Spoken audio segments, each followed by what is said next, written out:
Good morning and welcome to the Satrix currency webinar. My name is Giulietta Talevi. I'm one of the co-founders of Currency News. And my guests today are familiar to many within the Satrix community. Nico Katzke, who's head of portfolio solutions at Satrix, and James Turp, a fixed income portfolio manager at 91. The title of our discussion is officially Income in an Uncertain World. Can local bonds keep delivering? But we may as well have made it. Donald Trump has blown everything out of the water. What do we do now? And today, as it turns out, is a fantastic day for markets because it's not the end of civilization as we know it. And a truce has been struck for 2 weeks. And that's going to be the starting point for our discussion today. But before I chat to James and Niku, who I'm very glad to have with us this morning, I just wanted to say that you can send your questions throughout our chats, which is going to be about 45 minutes long. And we will pick up on questions throughout and also at the end of our discussion. And there's a tab on the left-hand side of your screen. So send those questions and I will pick up on them. I'll be monitoring them. But let's start. James, Nico, nice to see you this morning. And it is a good morning to have this discussion. James, the thing is, what now? Because it's been a really horrifying month for bonds, which is also something we have to discuss because bonds, I suppose you assume to be this safe haven, steady, boring asset class, but it's actually been anything but. That's right. Thanks for having me, Giulietta. You could have, you could have stopped right there and said it's been a crazy year with thanks to President Trump. But exactly what this does highlight, you've raised an important point, is that nothing escapes significant risks. And bonds, though a low-risk asset class, still will respond to risks like this. So, I mean, we've been seeing all manner of strange movements across property, equities, and bonds haven't escaped that. And it's important for our investors to know that by investing in fixed income, you're getting a more stable asset class. But it's always good to know that with heightened risk comes those higher returns as well through time, and bonds are seen as a nice diversifier in a portfolio. So, but it indeed has been a tough couple of weeks, at least for all investors, and bonds haven't escaped that. Well, maybe, Nico, just on that point, how do bonds, and particularly South African bonds at this point in time, which we will discuss, fit into a resilient and defensive portfolio? It's an incredibly important asset class. And I think maybe just as well add to what James was saying, I think it was Churchill that said, more jaw, less war. And I think at the very least, the future is incredibly uncertain. And when I say future, I mean the next few days is incredibly uncertain what's going to transpire geopolitically. There's so much that can go right. There's so much that can go wrong. And energy markets particularly feed into every single aspect of our modern lives. And so this means that any disruption to the energy supply means all asset classes, all industries struggle. And so having that defensive ballast in your portfolio is incredibly important. And I like the fact that James alluded to this as well, that bonds can be quite risky. I think there's this pervasive idea amongst retail investors that government bonds are risk-free. And no doubt that comes from the problem that textbooks often treat the risk-free asset as bonds, right? But of course, we know even if there's no defaults, interest-bearing assets can be quite risky. So it's not just that the government doesn't pay you back. That's not the risk. There's other risks involved. I always like to ask exactly what we are earning when we invest in an asset class, be it equities, bonds, commodities, anything really. What is it that we're actually earning? And simply put, when buying a bond or a fixed income asset, it is purely an exchange of today's money for tomorrow's money, right? So it's not that I'm creating anything particular. You're providing your money to a government entity who ultimately builds infrastructure and uses that to keep the economy going. But for me as the investor, I'm simply exchanging today's money for tomorrow.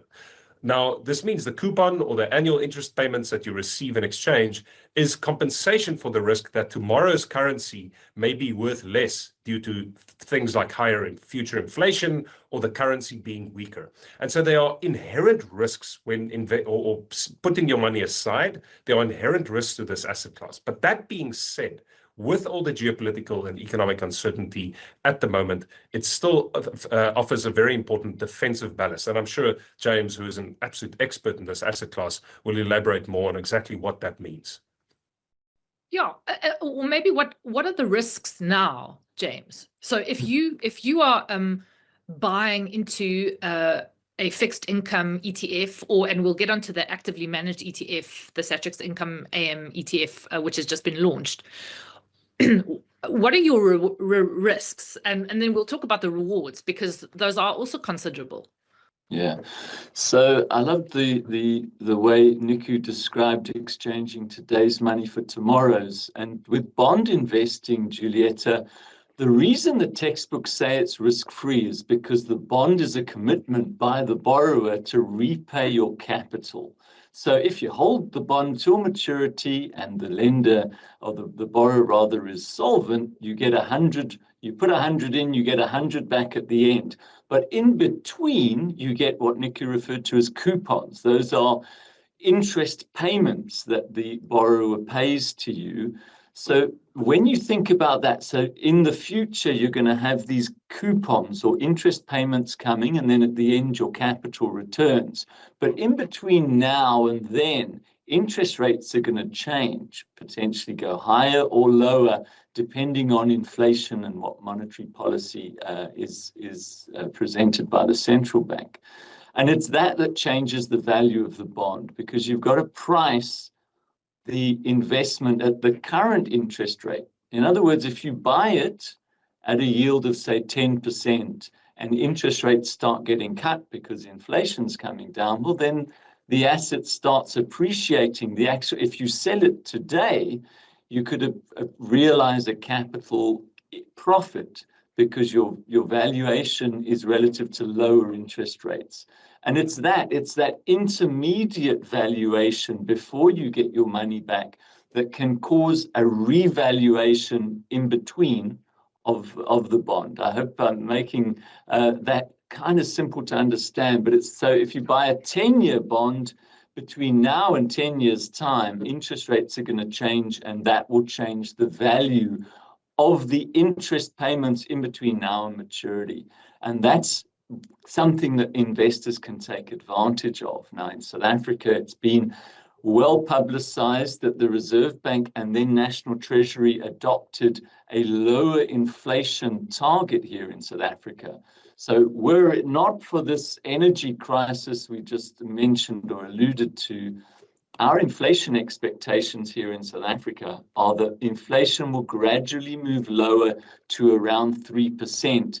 And that's the big opportunity for fixed income investors, notwithstanding these short-term spikes of uncertainty and volatility. Structurally, we expect lower inflation over the coming years, and that's where investors can take advantage of those bonds, buying longer-term interest rate investments. As inflation comes down, those will start to reap higher rewards for investors, as long as we don't have another war break out. That's the caveat.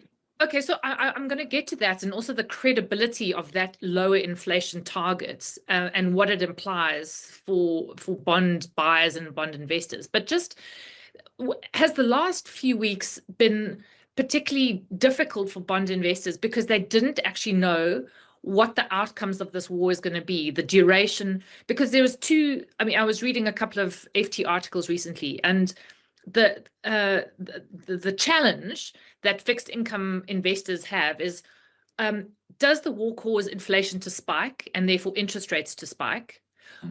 Or does the war cause a global recession, and then actually central banks worldwide have to start cutting interest rates because growth has fallen into the toilet? So is this what we were basically grappling with? That's and exactly is this what right. We're still grappling with? Indeed. So you're going to have still some what they call scarring from this energy crisis, because there were bombs that blew up refineries and petroleum plants and all of these things in the Middle East that aren't just going to unwind because we've said, okay, we're done with the war. There's still going to be the consequences that play out in the pricing of energy. But you're quite right. Going into this war, the uncertainty was the initial spike in oil price leads to inflation.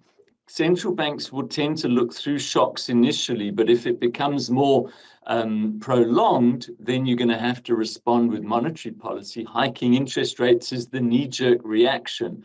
But higher energy prices, as you quite correctly said, leads to lower growth down the line. If your company's model is to depend on a petrol price of 15 Rand a litre for argument's sake, and it goes to 25, well, your business is going to struggle. It's not going to grow. And longer term, global economy could have found and could still indeed find itself in a phenomenon they call stagflation, where you've stagnant growth and inflation coming through. And then what is the correct and appropriate medicine in that scenario? Probably to cut rates again. And so then you live with this higher inflation, but you're trying to stimulate growth. So a big dilemma, and that's what we as bond investors have got to consider. You can't ignore the risks that this war could create and could still create. And so you need to have the portfolios defensively positioned for that. But at the same time, when things resolve, it can all slowly come back into normality as well. Something we're starting to see even today, with bonds recovering 3% as we stand in one day. So almost square for the year, thankfully. Yeah, I mean, that is I don't know if you've got a chart that you want to pull up there. Maybe just, Nico, before I get to you, James, you've got quite a nice graph showing sell-offs in bonds, and maybe we can pull that up, because it's quite interesting to show the periods where there was a real sort of gut-wrenching performance from a supposedly stable and secure asset class. That's right. So I'm hoping it's on screen as we speak, which if it is indeed, you've got some green and red lines. So basically, these are the monthly performances for the all bond index. When the line is red, it means that that month was lower than the month before it. So now what we're going to look for here is historically, this is going back 20 years, weak months for bonds. And here you can see December 2015, Nene Gate. You remember the firing of the finance minister. Bonds lost 6.67% in that December. The worst month for bonds ever, over this chart at least of 20 years, was 9.75% loss in March of 2020. If you remember back then, that was COVID lockdown. We were all about to start making banana bread and pineapple beer and all those lovely things. But all of that uncertainty, 9.75% down.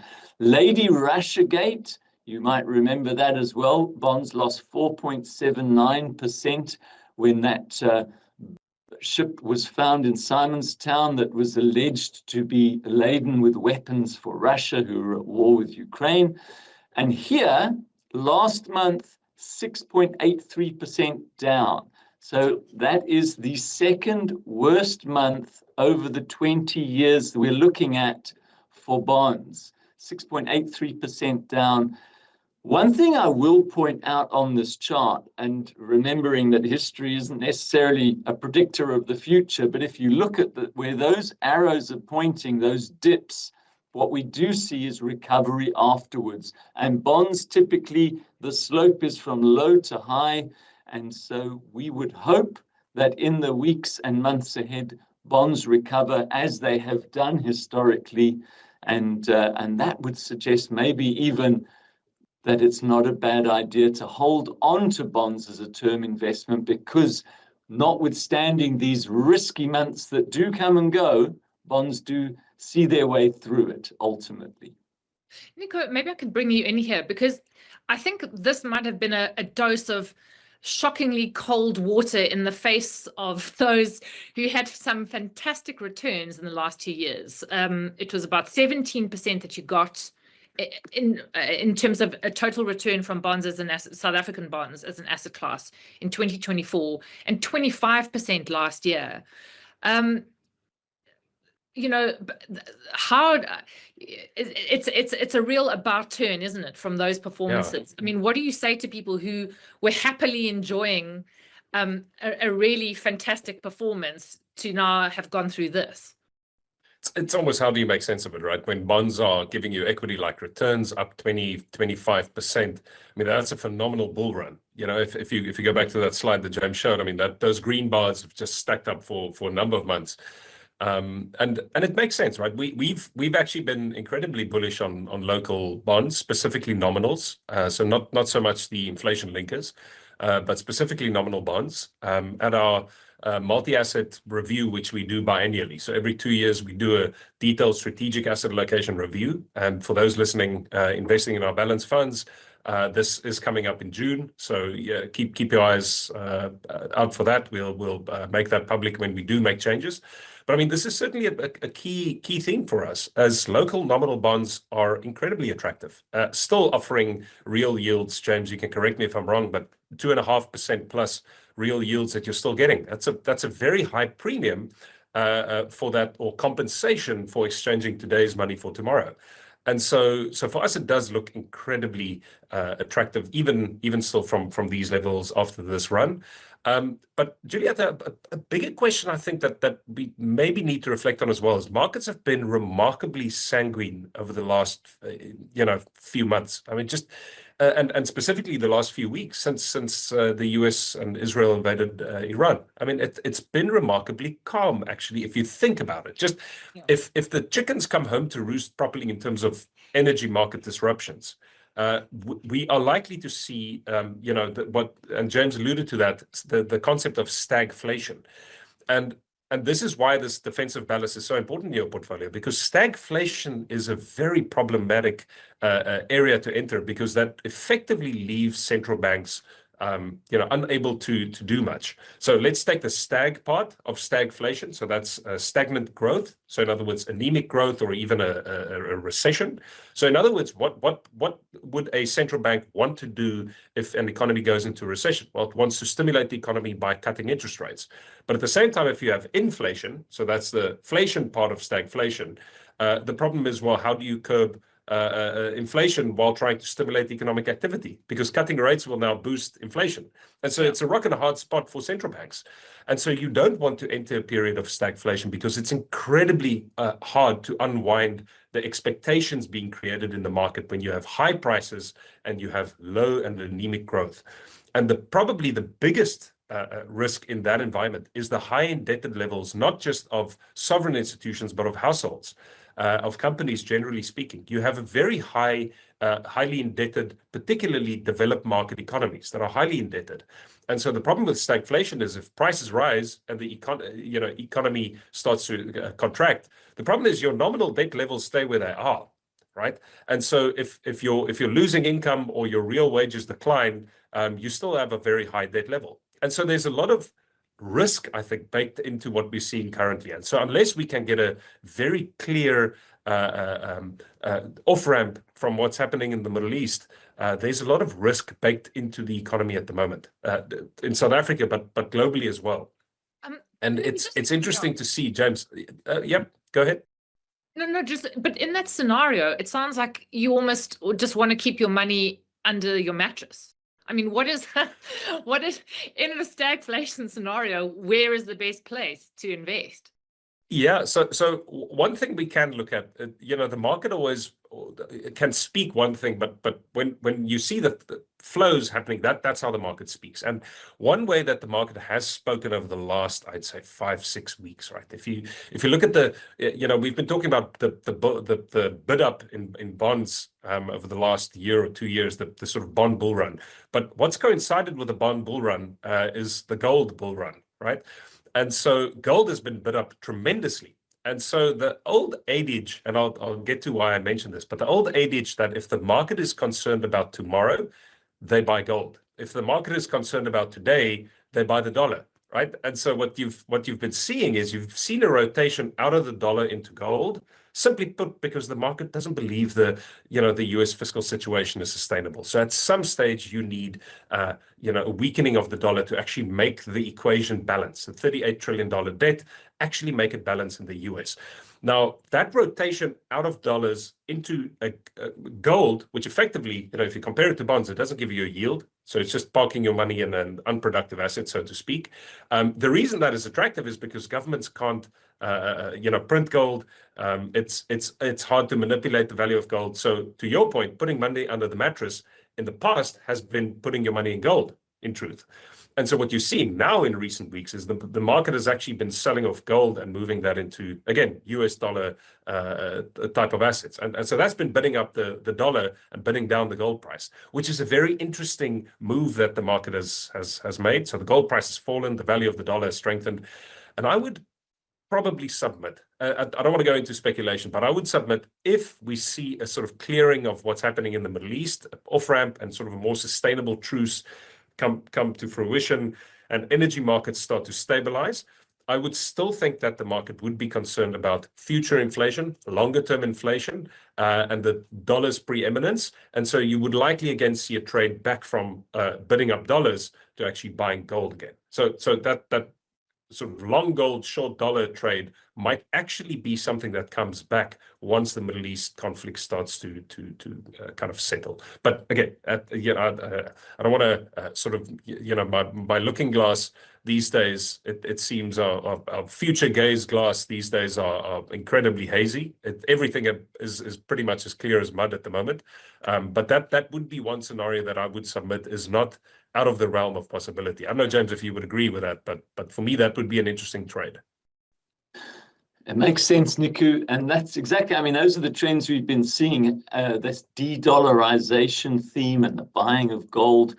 So yeah, I agree with you totally there. What I wanted to just say as well for the audience is a lot of the time bonds get a bad rap for this uncertainty and in times of uncertainty that they will be risky. But in portfolios such as the Satrix, the actively managed income ETF, we've got floating rate bonds as well. And so they reduce the risk of the portfolio where the coupon, that interest payment, is variable. In other words, if rates are hiked all of a sudden in response to inflation from oil prices, then the investor receives a higher interest rate. Lower if rates get cut, of course, but higher if they go up. And that stabilizes the portfolio. And that's an important point to add. So I think, when you're getting to putting together a fixed income portfolio, it doesn't have to be black and white, fixed or cash, or under the blanket or under the mattress rather, or fully exposed. You can actually get a portfolio that's actively managed for you, where we put in a high portion of floating rate assets that'll take advantage of the rate cycle if it's defensive, and we'll buy more fixed rate bonds if indeed the problems seem to be subsided and the rates will continue their trajectory lower. Once we get that crystal ball working again, of course. James, I was going to say, it sounds like a no-brainer to have an actively managed ETF. And this is not a product punt, but there is so much changing from one day to the next. As you said, today bonds have jumped 3%, and they've kind of wiped out the losses for the year, which is fantastic. Does it make sense to rather have an actively managed income ETF than just a traditional income ETF? What is the big difference or the big benefit to the former? Yeah, that's a great question. So ETFs typically is a passive product, and Nico is the expert on all things ETF related. But the one where we come in as fixed income managers for ETFs is because there's very few benchmarks in the fixed income world. You've got a bond index, so that you can benchmark, and we've got a cash benchmark, which is called STEFI in South Africa. But in between those two, there's no reliable benchmark that you can passively create a fund to monitor. So active management, what we've got with this product, is something that sits in between cash and bonds towards the lower risk spectrum, but that we can actively add a little bit of risk when we think it's appropriate and reduce risk when things start to get a little bit scary, as they've been for the last month. And if we get that right, then the investors will benefit. And so what we try to do is align the commitment of funds with the type of interest rate risk that portfolio might take. And this ETF, for example, sits around about a 1 to 2 year interest rate risk type model. And that's the sort of thing that we would expect investors to put money that they believe will be committed for periods of around 3-6 months and higher. So you can take advantage of those higher yields that bonds give you, but in a much lower risk vehicle. And that's where the active management comes into it, Giulietta. Okay. So, but Nico, I mean, isn't this against sort of the Satrix philosophy, which is always own the market? So just kind of deliberately passive. You know, how do you square the two off? Yeah, it's a great question, and I knew you were going to ask that, because ultimately, when it comes to active management, you know, Satrix has not been the poster child for active management, to say the least. But let me maybe distinguish between you know, a traditional ETF and an AM ETF, and just explain where this particular fund that James manages for us, where this fits into our, you know, concept of you know, indexation and active and all of that. So simply put, how an ETF, a traditional ETF, differs from an actively managed ETF is ultimately in what is being tracked. So a traditional ETF tracks a published index like the Satrix Top 40, the S&P 500, etc. And we buy stocks or bonds in proportion to what is publicly known in the index. So in other words, we're playing, you know, poker with our cards on the table. Now, discretion is not applied by the manager in terms of what constituents to hold or what weights to allocate. And the ETF, the traditional ETF, therefore, should strive to give investors the underlying returns from the index at a low cost, with transparency and low-cost structures being the name of the game, right? And that works incredibly well. And we're still convinced that in most asset classes, that is a very strong aspect to add in your portfolio. By no means is it the only game in town. We always say, you know, indexation blends very well with good active, but for us, the vehicle, the ETF vehicle, lends itself very well to tracking an index because of the transparency of the vehicle. That vehicle trades on the JSE. You have a market maker that can create and redeem underlying ETF shares. And so it's a wonderful vehicle, and all those benefits are given to our clients. The AM ETF, the actively managed ETF, however, allows the manager far more flexibility on what is held in the portfolio. So the manager may choose to track an index, be it public or bespoke, or the manager may actually deviate completely from an index approach and manage the fund the same way an active manager would. Now, the reason we felt it appropriate to include an actively managed ETF in the fixed income space specifically is that, and James mentioned that there's inherent challenges when tracking fixed income indices. So, you know, long-dated bonds are easy to identify and track, but short-term debt instruments are actually far more difficult to index. For example, and listeners might not be aware of this, but the market gets reported the STEFI index return number. So that is our cash proxy, the STEFI. But the reality is you cannot track and invest in the STEFI index directly. It is a reported number for, in truth, what is a cluster of instruments that actually requires a more active approach to try and achieve those returns. So it's not something you just buy the stocks in this proportion, you get the returns. It's actually more involved in actually just tracking that STEFI number. Now, specifically in the short end, there are certainly opportunities for managers to add value by changing the composition of short-dated assets in order to add value.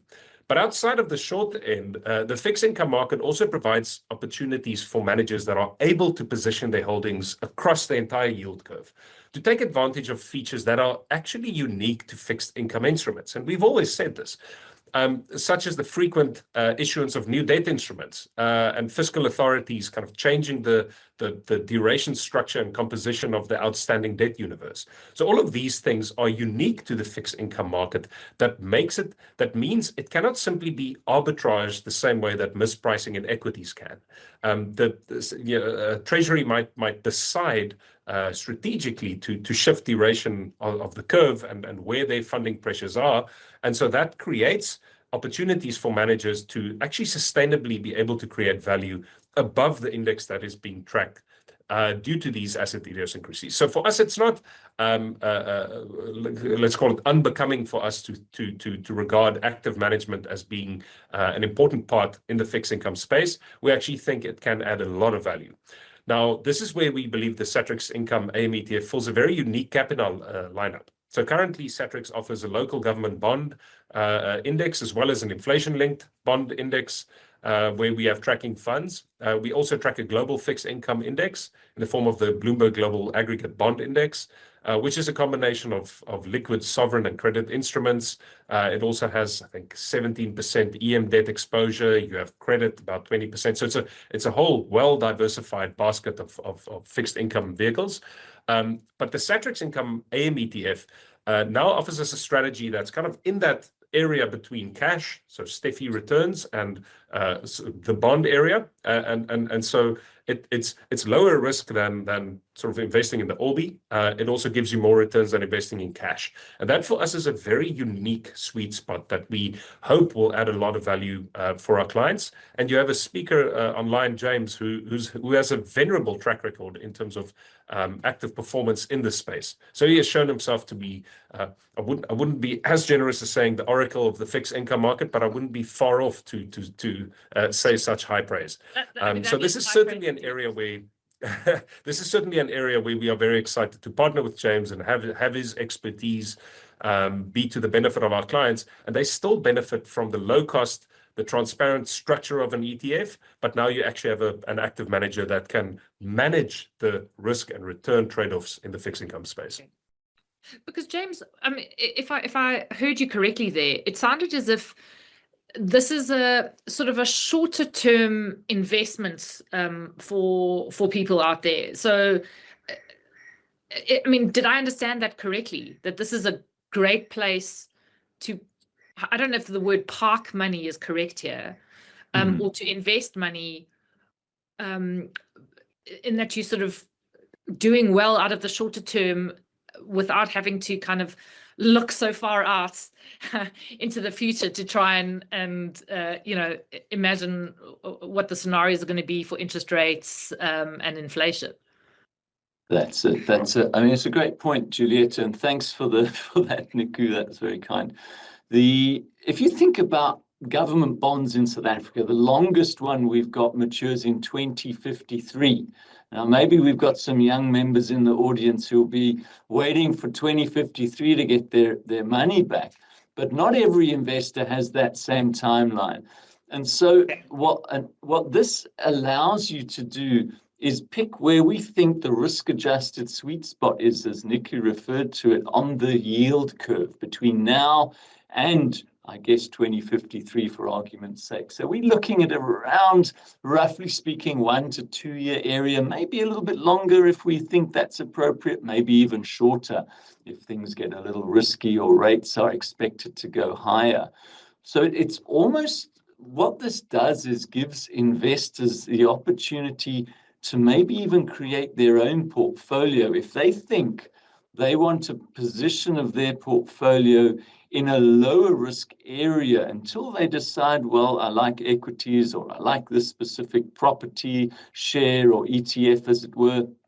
Then they could align their cash that they think is going to be parked for a little bit longer than normal into something that is going to reward them for that loyalty of deposit. So that's where this also comes into being quite an exciting proposition for investors, that all of us will have periods where we think the markets are a little too risky now to put all my eggs in one basket, perhaps. And this gives them that option. You're not fully committed to bonds. You're not fully committed to equities. You can have a little bit in cash, but it's a little better than cash. Yeah. Okay, so I'm collecting questions here, which I'm going to get to, but I have a couple of my own, if you don't mind, that I wanted to put to you. James, just sticking with you, you know, defining or trying to divine what interest rates are going to do in South Africa. I suppose, what do you think is going to happen, particularly in light of our low inflation target? So, you know, how credible is this lower inflation target? Sorry, this is sort of a multi-pronged question. Firstly, how credible is it? Especially in light of all the events of the last 5 weeks, which have done what they have to the oil price. Yeah. And then does it mean that we had these big fat real yields in South Africa, and a lot of people were very unhappy about them because they said our interest rates were just way too high, because we had this incredibly hawkish Reserve Bank. Does that change dramatically with a lower inflation target of 3%? Or is it actually still, this might not be a credible target given the events of the last 5 weeks and the inflation expectations that the high oil price has produced? Sorry about the very many question. It's probably the question on every investor's mind at the moment: can we achieve lower inflation? And well, the central bank, the Reserve Bank, has a good track record of getting inflation lower. They would probably, in their most honest moments, say it was an opportunistic timing to put a lower inflation target in when inflation indeed was sitting around 3%. But they'll also be the first to tell you that you have shocks, and what we're experiencing now is a shock in the form of oil price and the cost of energy. And that is expected to push inflation higher. But what we can say with a relatively high degree of certainty is that our central bank here in South Africa is one of the most transparent and efficient central banks in the world. And if you're going to back someone to get inflation down, I think we can back them. But it's not going to be easy because we've had structurally higher inflation in South Africa for so long. It's come lower. Remember, we tolerated inflation around 6% when the target was a band of 3 to 6%. Then under Governor Kganyago, he targeted 4.5, the midpoint. And he got that done successfully. So we think that there's every chance he will get it there, and that the payoff then will be higher economic growth in a lower interest rate environment. But it's just almost Murphy's Law, isn't it? That just as inflation gets to your target, that something has to happen to derail those things. And it's getting expectations down, as you correctly said in your question, that ultimately bears out in investors' behavior and where inflation goes. So will they get there? Yes, I'm confident of the timing of it. Probably going to take a little while to get to a stable level of 3%. Maybe it's in a year or so's time, because we'll see a spike now from the fuel price. But I've got faith in our Reserve Bank that they'll get there eventually.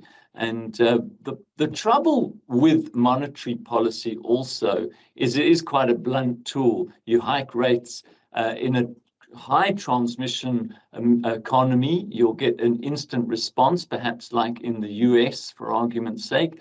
But in South Africa, we've got a lot of complexity, administered prices, imported costs, and all of these things that make monetary policy a little slower to have its effect on inflation.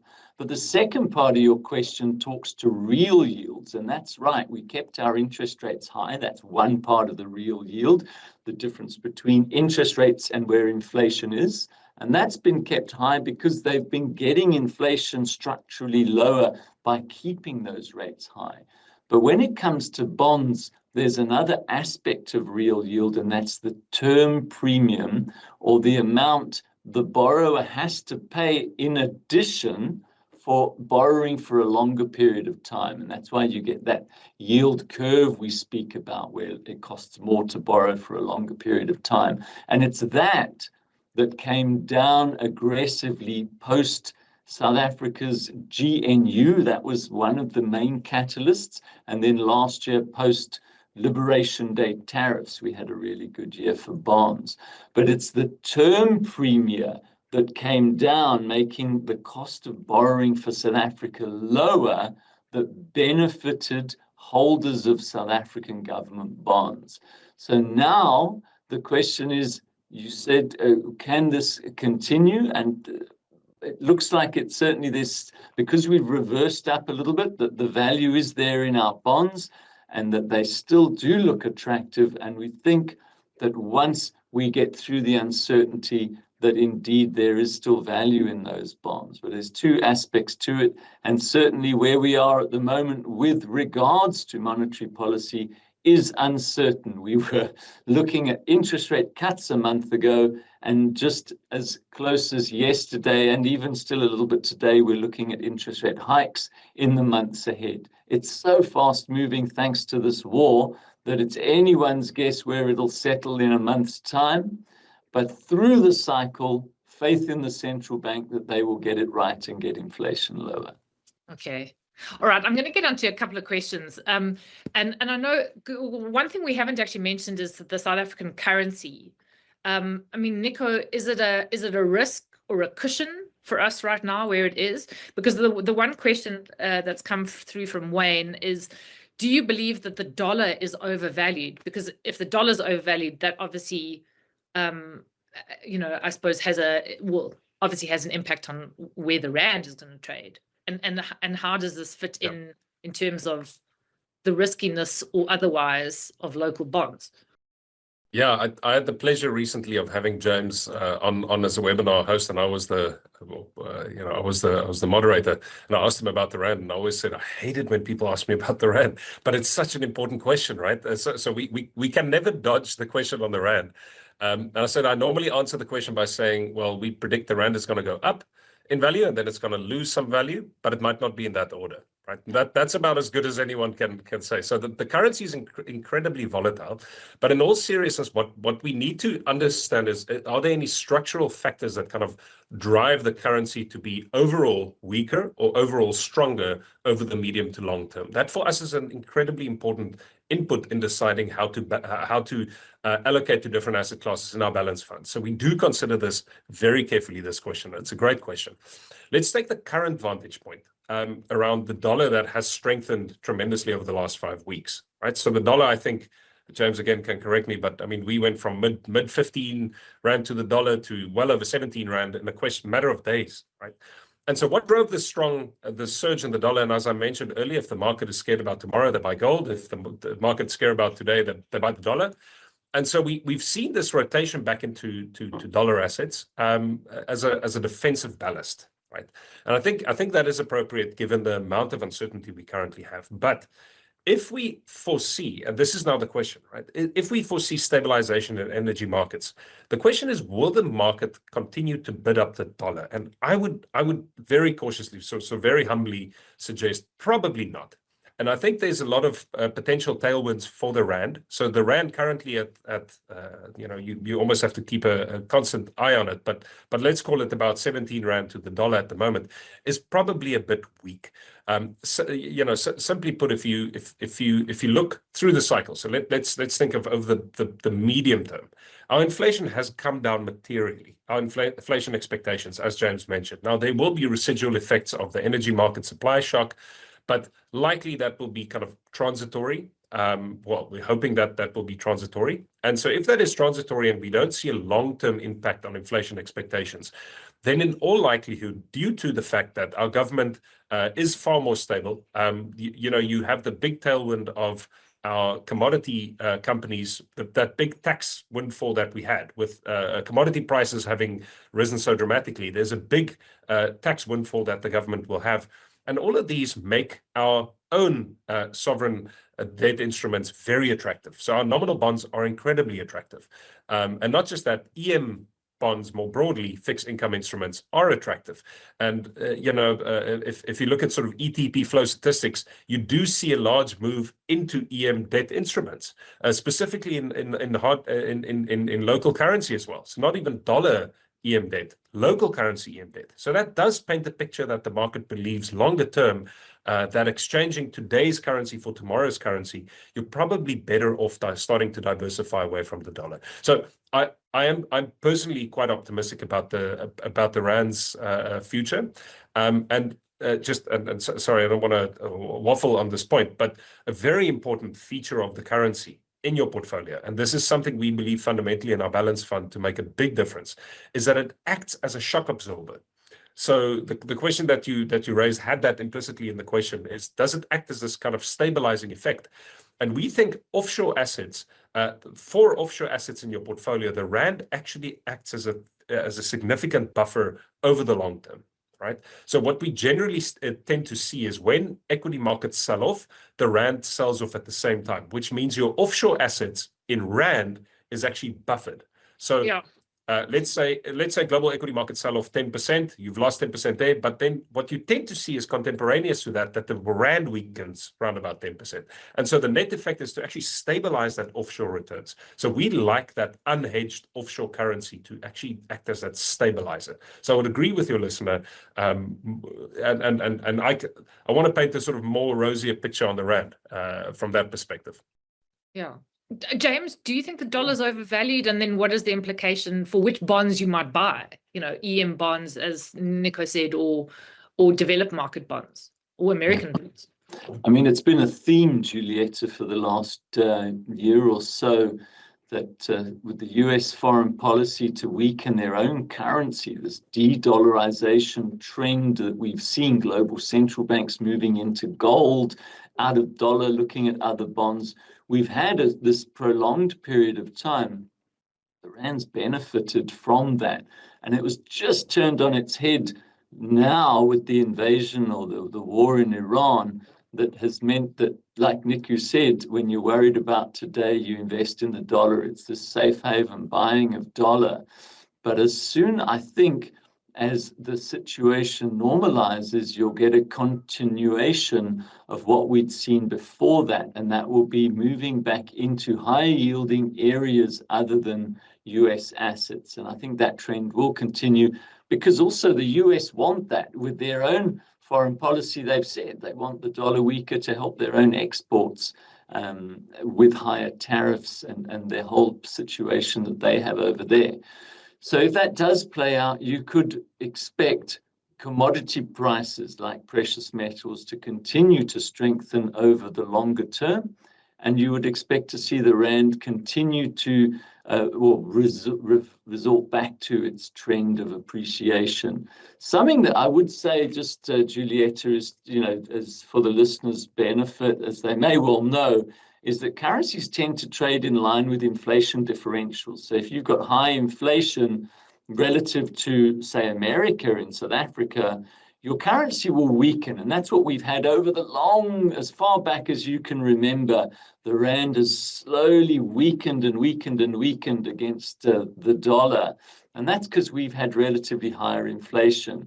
Well, that's another benefit of targeting lower inflation. You've actually ended up with that coinciding with this US de-dollarization story.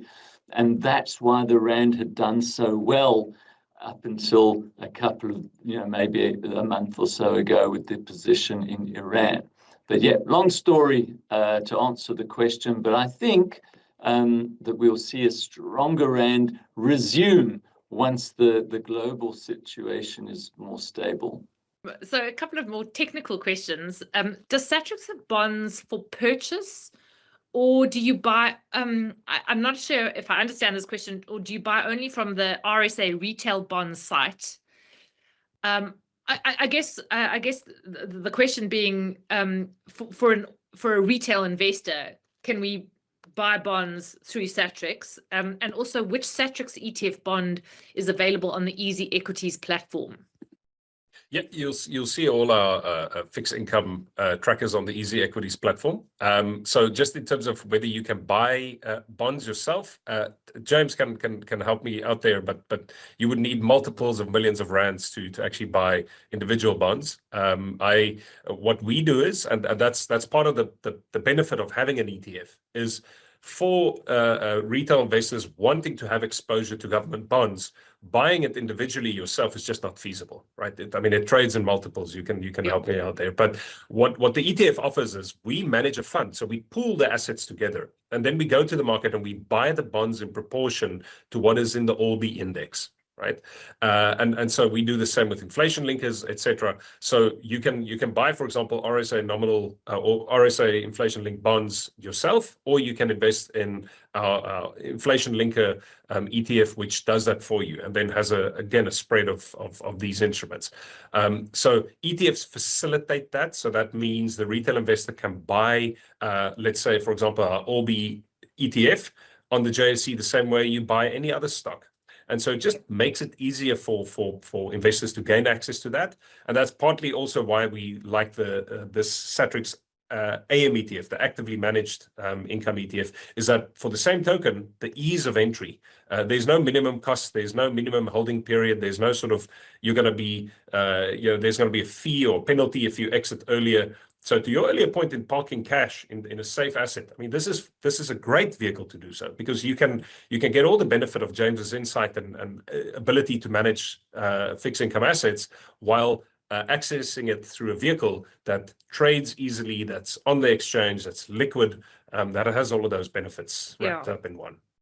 Because there is a question also from a pensioner who says, are RSA retail bonds a good alternative to fixed deposit with banks? And I suppose you could say yes, but the problem with RSA retail bonds is that you're locked in, right? I think the minimum is what, 2 years, and the maximum is 5 years.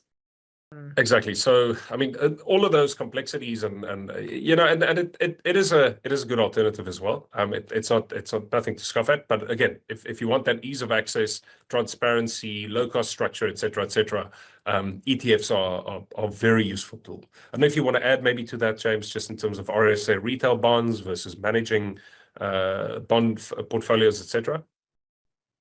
Yeah, Nico. So, of course, as you say, retail bonds have their value and their place in a retail investor's portfolio. But what you correctly pointed out is the ETF gives the retail investor the access that institutional investors normally have to the market by pooling these assets together. And so you get those benefits that the bigger guys get, which is the first appeal.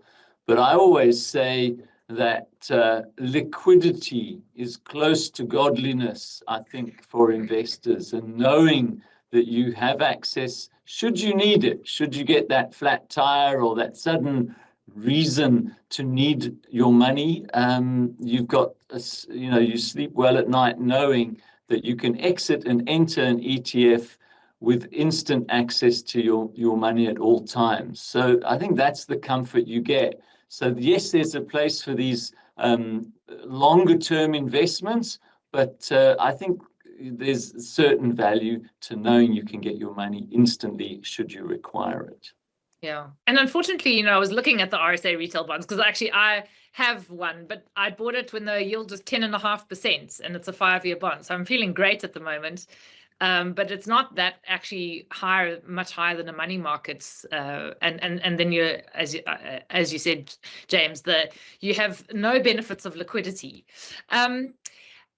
This is a more general question. I guess it's not specifically on bonds, but the listener or the viewer says, I have Resi in my portfolio. Do you believe it's a good time to sell? It jumped nicely since yesterday. I mean, commodities, Yeah. Because I suppose the commodity story is also something that we're grappling with. How what's going to happen very much so. So generally, Yeah, I'm happy to take a stab at that because specifically on the balance fund side, where we manage multiple assets, I mean, this is a key question for us. The Resi is a very interesting asset or industry, and it's changed its stripes notably over the last decade. If you compare our local resource stocks from the mid 2010s versus now, I mean, it's chalk and cheese comparing our resource stocks today than a mere 10 years ago. I mean, these companies have deleveraged mostly. In other words, they've reduced their debt levels. They're far more profitable, much higher profitability ratios. And currently with the gold price and other precious metals where they are, these are very attractive companies that are effectively printing money at the moment. And so they do look very attractive even at these levels. I would even go as far as to say the last 2 year or year and a half, really from the beginning of 2015, if you look at the returns up to now, it's eye-watering. But if you look at it over a 10, 15-year period, so just from 2010, you actually see it's not even close to the other sectors, the industrials and the financials in South Africa. It's catching up still. So I would argue that there's possibly a case to be made that there's significant upside potentially remaining for these companies. A key input here would be just where the gold price will be going, as well as the oil price. I like to think of miners as being, or gold mining companies as being, the gold price minus the oil price, because the oil price, that's the input cost, the gold price, that's the output cost, right? So if the gold price goes up and oil price comes down, I think that's typically a good position to be in for gold miners. And there's an insatiable demand for gold from institutional investors, retail investors. There is a big drive towards de-dollarization, as James mentioned, and in other words, just trading out of US treasuries into other asset classes. And if you think about the liquidity of different asset classes that can actually absorb large institutional flows, gold does stand out as having that depth in the market to actually allow that rotation. So we like gold actually, through the cycle. I think there's upside potential for gold still, or at least to maintain these levels. And if these levels can be maintained, I think that's a good harbinger for our local resi sector. So, I mean, timing is always a hard thing to say whether you should buy it now or sell it now based on recent price movements. We never, even consider that. I'm talking sort of through the cycle, longer term. I do still see a lot of value in our resource companies. And this is a completely different tune than I'm singing now, had it been a mere 10 years ago, or even less, when these companies were highly indebted, loss-making companies that for the most part was incredibly volatile. And it was volatile because if you are maintaining a very high debt ratio, and if the commodity price fluctuates, that means you're effectively flirting with insolvency. So that means the sector was incredibly volatile. I think that has changed materially because the sector is materially different today. So I think it might actually be less or more resilient to commodity price swings today than it would have been, a decade ago. Well, that's what a near-death debt experience will do to you, which was 2016, 2015, 2016. Yes. James, I don't know if you have any further thoughts there, or on, I mean, Nico has specifically referred to gold, but other commodities, and especially other commodities in a world where one is grappling with what's the growth question going to be versus a stagflation sort of scenario. Yeah, I will admit I'm not an expert on commodities, Giulietta. I mean, it is just that we see a loose correlation with the rand's benefit when precious metals go up, notwithstanding that we're not producing as much gold. But certainly when platinum price goes up, the rand benefits, and more importantly for bond investors, the fiscus benefits through increased tax. And that's been a big tailwind for bond investors over the last couple of years too, is this, with the platinum and gold price going up, these miners have made so much more profits on the higher price, and so the fiscus has made so much more tax, and that has been used correctly by National Treasury to reduce the debt that we actually have in issuance for South African government, and by doing that responsibly, that's improved the outlook for bonds again. So coming full circle, a link back to commodities for bond investors is the benefits of higher tax receipts that government has been able to use to pay back some of the bonds that they've borrowed. So there's a couple of comments, actually. I think one viewer says, we need a pure gold ETF. I don't know if we have such a thing. Also, Absa manages a gold ETF. Yeah, it's the new gold so ETF. I think you, just maybe for clarity there, you have to be a bank or banking institution to actually manage a pure commodity ETF.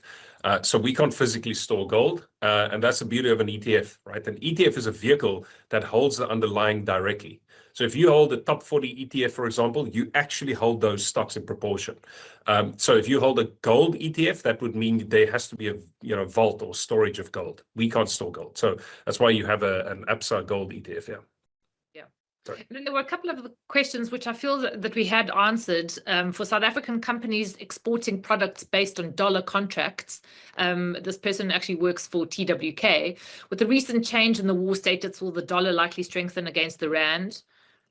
We had suggested the inverse. And then there was a comment actually on gold. I don't know if you want me to mention it, seeing as it's a fixed income discussion. But the comment was, you say there's an insatiable demand for gold, but is this not a massive risk given how it has risen? Goldman and others say $6,000 an ounce by the end of this year. Is this reasonable? And how much gold should an investor have? And should they be buying? So sort of, yeah, I don't know, Nico, if you can take maybe one element of that question. Yeah. Just look at what I always say, the market, if you want to understand people, look at their incentives. That's economics 101 summarized as a discipline. If you look at incentive structures, then you understand the world, right? And let's look at the incentive structures of large institutional investors. Take sovereign wealth funds, the Norwegian sovereign wealth funds, take the Bank of Japan, whatever. Large institutional investors that really move the market. They've made known over the last few quarters that they want to move away from their high exposure to US Treasuries for a number of reasons. And I think James alluded to it earlier, but once you have an administration, a government administration that is unpredictable, the last thing you want to do is lock in your funds and go long that administration for the next 5 or 10 years. That you want to start moving away and diversifying away. And I think because of how equities have bid up, US equities, particularly how US Treasuries have become so widespread, I would actually argue that there's been a glut in terms of the adoption of US Treasuries as the safe part of your portfolio. Now, if you see US Treasuries and gold both as being safe or defensive ballasts in your portfolio, again, talking globally, large institutional investors, it stands to reason that you want to move some of that high exposure to US Treasuries to something like gold. Because again, remember, the Trump administration cannot directly manipulate the value of gold. It can directly manipulate the value of the dollar, of its treasury issuance, et cetera, et cetera. And so you are seeing institutional investors move from US Treasuries to gold. And I just do not see a scenario personally where that move from dollar to gold or similar assets will reverse anytime soon. On the contrary, I think that might actually pick up once energy markets stabilize and the Middle East conflict stabilizes. I think you might get back into that movie where there's this rotation. And these are institutional investors, large investors that are the whales in the market that actually really move prices. So for me, to think of sort of gold as being in a glut there or the price being irrationally high, I think you just need to look at the incentives of the large players in the market at the moment. Okay. We sort of, I think, are over time. So maybe just a last question to James. I mean, we've still got that chart up. James, maybe to sum up or to end off with, would you say that don't be panicked by the huge sell-off that we've seen in bonds in the last month? Local or offshore bonds, do you think they represent value at this point? How would you like to sort of round off our discussion today? I'd like to round off by saying all investments are determined by your sort of commitment, your period, your investment outlook period. And so these sorts of products, bonds and fixed income, the active ETF, is a commitment that's going to be for a period of time. And typically, we've seen it in the chart on screen that these markets move up and down, but overall, it's expected that, like equities, they're expected over time that companies will have this incentive to grow, and that by holding a bond, you're going to yield more, and ultimately that's going to be a rewarding investment. And so if we take this distraction of war that can't be, it can't be taken for granted that it's over. But let's assume 6 months from now, 2 months from now, the situation is calm. Well, then these investments will definitely perform again. It must be in a low inflation environment, fixed income will make sense. So I think investors are wise to be cautious, but overall, these are low risk investments, and I think that they're going to be a good option for investors over the coming months once this uncertainty is resolved. Thanks, James. Nico, a last word from you. Any last thoughts? And also, I'm sure if people have questions that they might watch this presentation later, how do they get in contact with you?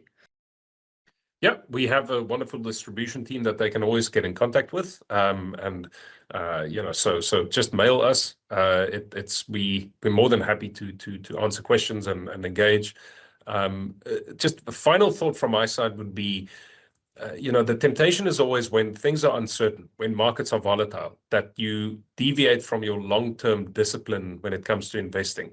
I always caution against that, because there are times where the best course of action is inaction, where actually just you don't have the information to act now. And so the best thing probably that you can do is not deviate from your long-term investment goals. That would honestly be my take-home message from this is when markets are crazy, keep your wits about you. And remember that over the long term, that's ultimately where our investment horizon should be. Savings is a different matter. Putting money aside for a rainy day or changing a tire. I mean, be as defensive as possible there.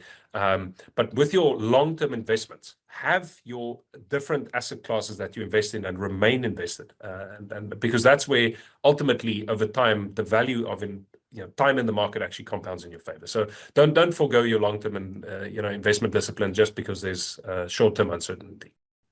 I hope a certain family member of mine is listening to that, who went boots and all in on the 27th of February, and then I've heard endless recriminations since. So hopefully they were also listening today.